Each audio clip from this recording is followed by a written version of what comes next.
guys so much for having us. We are very appreciative of the opportunity to be here and share a little more information about the village. I'm very happy to be joined by several of my colleagues and also a villager, which is what we refer to our clients as, Mr. Scott. We have Tiffany Blakely, Eva Aguirre, and Diane Heinrichs, and I think our development director, Kinsey, is on her way, stuck somewhere. Oh, there she goes.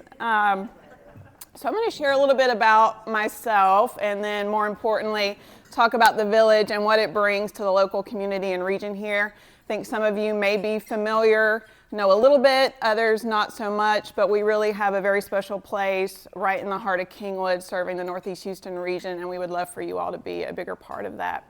So I'm Jessica Morales. I was actually born and raised in Southeast Georgia in a very small town.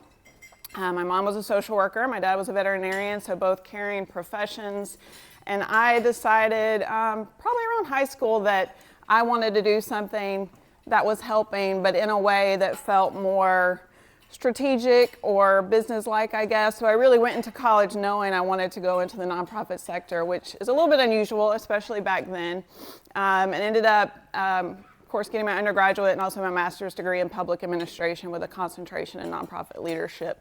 So my entire career has been in the nonprofit space, from Atlanta, Washington, D.C., New York City, to Houston. And I actually live in the Clear Lake area, but it's a testament to what a great place the village is. I chose it, and I commute back and forth every day, and I'm grateful to this community for sort of adopting me in my work life. So now I feel very much a part of two communities. I am married. My husband is a senior chief in the U.S. Coast Guard, about to take command of a ship out of Mobile, Alabama. So we're embarking on a long distance thing. And we have 3 kids, a 13-year-old, 8-year-old, and 5-year-old. So that's a little bit about me. On to the village. So we are excited to be celebrating 25 years this year.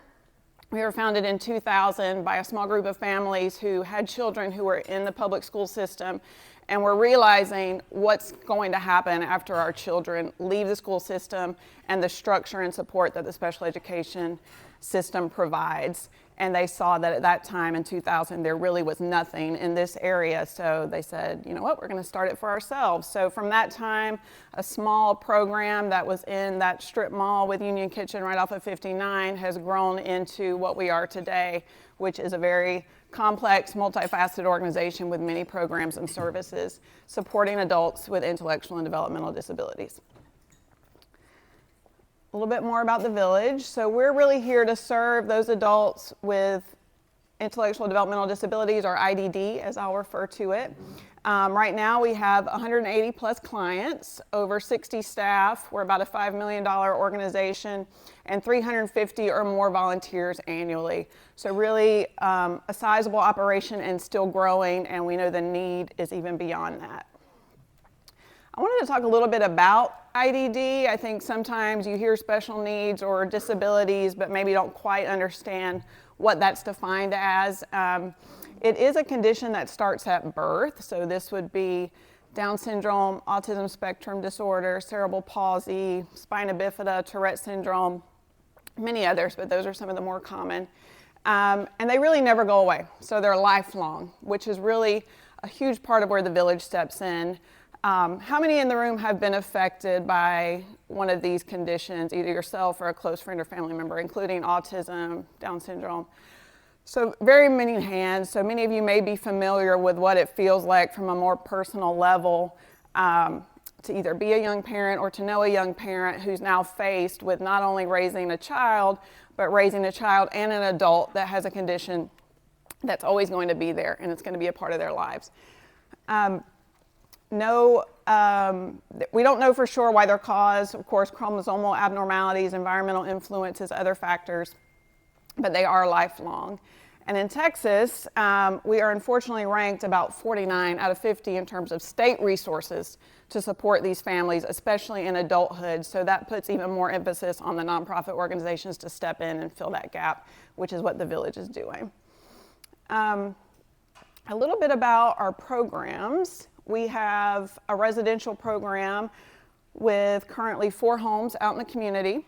Scott lives in one of those homes. That's actually, up there is a picture of one of our homes. So you can see, typically when you think of group home, that may not be what you think of, but our group homes are very nice homes, integrated into the community. They're 3 or 4 persons, and anytime the residents are there, there is a fully qualified staff there with them who is able to provide for daily care needs, help take them out into the community, and so forth. Our day program is our largest program. I'll talk more about that in a minute. HCS is the Medicaid waiver program that is through the state of Texas that does support many services. Miss Tiffany here leads our HCS program. We're licensed as a provider, which is a unique aspect of what the village does. We provide transportation, and there's lots and lots of community involvement for those we serve. Day program, so 140 roundabout currently enrolled. This is really the heart of what we do, and if you've seen our facilities, they're located right off of Plum Valley, off of North Park. This is where individuals are coming during the day so their families can continue to work and provide, and they're not only getting care, but they're doing all sorts of engaging things. We're currently operating or moving to a program where every 6 months the villagers themselves will choose what they're doing during the day, whether that's cooking or gardening or going to a class on world cultures or learning computer skills. We're trying to make it as meaningful and engaging as possible for them. Transportation, we do some pickup and drop-off service, so door-to-door, getting to the program, going home, which of course is huge, especially with needing wheelchair accessible vehicles and the lack of public transportation. And again, that community integration piece and having the fleet of vehicles that enables them to go out, to go bowling or go to the mall or go to a museum or the rodeo and so forth. I wanted to talk a little bit about a survey we just did, which was actually to the clients or the villagers themselves, because it was really touching to hear some feedback directly from them in their words. One question we asked was, what do you want others to know about you? And you can see there the overwhelming response is they want you to know they're happy. They're happy. Which is just interesting, because if somebody asked you, what should I know about you? I don't think that would be your first response. And I encourage you to come by and spend some time with us, because that is one thing that will stick with you immediately, is the joy that emanates from all of our villagers. Their zest for life, their joy in the simple things, and just being so grateful to be there among other people and friends. Which leads me to what makes villagers happy. Over 40%, some version of people, being around people. This is huge because we know if individuals with IDD are not in a program like the Village, they're most likely sitting at home, watching TV, playing video games, maybe kind of right alongside a parent as they do whatever they need to do, not socializing, not building new relationships, not developing, which are all very important. And of course, second there was just happiness. Happiness makes me happy. So it was just really cool to see what they had to say. This was interesting. When we asked them what they need, of course they said food and drink, so that's important. But right behind that was assistance. So they're telling us they're very aware that right next to food and drink and survival is we need help, right? We need help to do the basic things that other people do not need help to do to get through our day. And that's humbling, because I think it's very hard to imagine what that feels like for your whole life, to really be dependent on help from other people. And what are their goals? So we were actually a little surprised by this. The numbers, close to 40% said either getting a job or making my own money, which really could be interpreted as independence. I want to be doing what everybody else is doing, right? I want to be out there. I want to be contributing. I want to be doing something meaningful. I want to be giving back. Because right behind that, again, you see the people and being independent. And that really encapsulates what the Village is here to do. We're here to help create independence, promote socialization, and give them the skills they need to be the best person they possibly can be. Just some more photos. Speaking of work, we do offer vocational training and also supported employment. So that means every step of the way, and we meet the individual where they're at. So helping them get the job skills, helping them search for the job if that's a good fit for them, and also having the actual job coach to go on site with them to that employment in the community.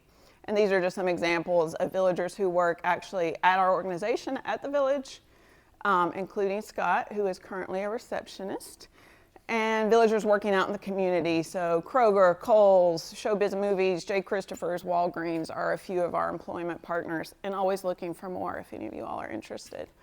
Some of the highlights of what we focus on in the program are fitness. We have a great martial arts program that's really customized to the needs of our villagers, a lot of creative expression and art. Again, the focus on independence. And I just wanted to highlight a few stories before I close out.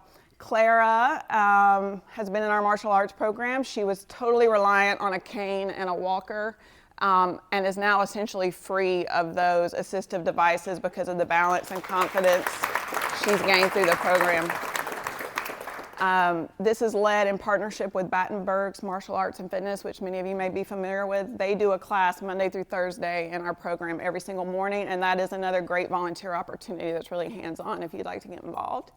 JC came to us through Liberty ISD. We have a partnership with them to offer services to their 18 to 22-year-old students who are transitioning out.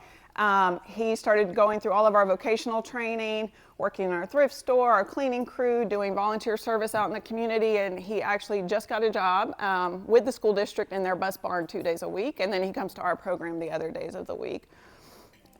Miss Christina was one of those who was kind of at home, very isolated. She knows sign language. She started teaching sign language to other villagers.